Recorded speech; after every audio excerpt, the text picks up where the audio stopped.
Welcome to The Explainer. Today, we're going to break down a pretty radical idea. What if every single American was given a $1,000 investment account the day they were born?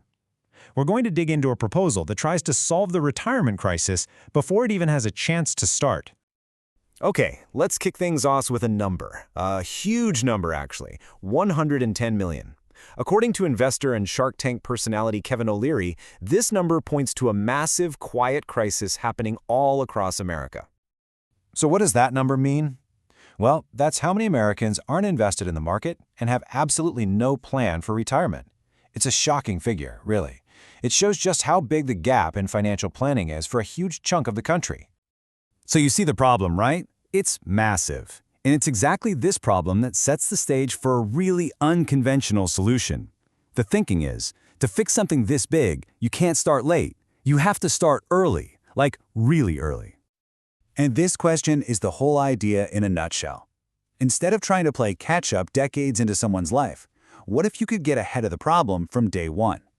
And that brings us to the proposal itself, which has been nicknamed Trump accounts. The idea is actually pretty simple. Give every newborn baby a $1,000 head start. So let's look at how it would actually work. The concept is beautifully simple. Every single child born in America would get a trust fund with $1,000 in it. And that money isn't just sitting there. It gets invested right back into the American economy to grow over time. So how would this whole thing actually work in practice? Well, the mechanics are designed to be super simple, focusing on long-term growth. It's all about set it and forget it, and just letting time do its thing. It basically boils down to 3 simple steps. 1. Every newborn gets an account. 2. That money immediately goes into a trust fund that's invested in the market. And 3, and this is the most important part, it's locked up tight for 18 years. This is the absolute golden rule of the whole plan. The fact that you can't touch it isn't a bug, it's the main feature. It guarantees that the money has the maximum possible time to grow without anyone dipping into it early. But hey, it's not just a one-and-done gift. The system would also be set up so that parents, grandparents, whoever, could easily chip in. Think about it, turning birthday money or the cost of a daily coffee into a long-term investment. And this is where the real magic happens. This is the engine that makes the whole idea go. Compounding. The amazing part isn't the initial $1,000, it's what that money can turn into after 18 years of growing on its own.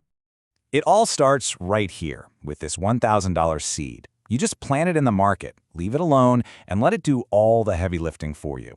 Let's take a look at the timeline. In the timeline is everything. From year 1, that money is working. And then proponents say by the time the kid is 6 or 7, they can start learning about it. They can ask, hey, what's that account? Why does the number keep getting bigger? It basically becomes a built-in tool for teaching financial literacy from a young age. Okay, so what's the potential payoff here?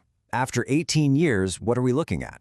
Well, if you base it on the historical average return of the S&P 500, which is around 10% a year, that initial $1,000 could explode into somewhere between $70,000 and $80,000. Just imagine that for a second. You turn 18 and you have access to that kind of money. It's a launchpad for your entire adult life. It could be enough to pay for college without taking on tons of debt, put a down payment on a house, or, and this is a big one, give you the seed money to start your own business. But the vision for this whole thing goes way beyond just helping one person. The argument is that it could create a ripple effect that changes the entire economy and maybe even our politics. And here's where it gets really interesting. Maybe the most surprising claim is that this idea has real bipartisan appeal. You know, in a country as divided as ours, it's argued this is something that folks on both the left and the right could actually agree on. In fact, O'Leary claims that he's found incredibly broad support for it. He suggests that the simple idea of giving every single citizen a financial stake in the country's success is a concept that just rises above all the political fighting. So how does this tie back into the wider economy? Well, check this out. The source material points out that 72% of all jobs in America are created by small and medium-sized businesses.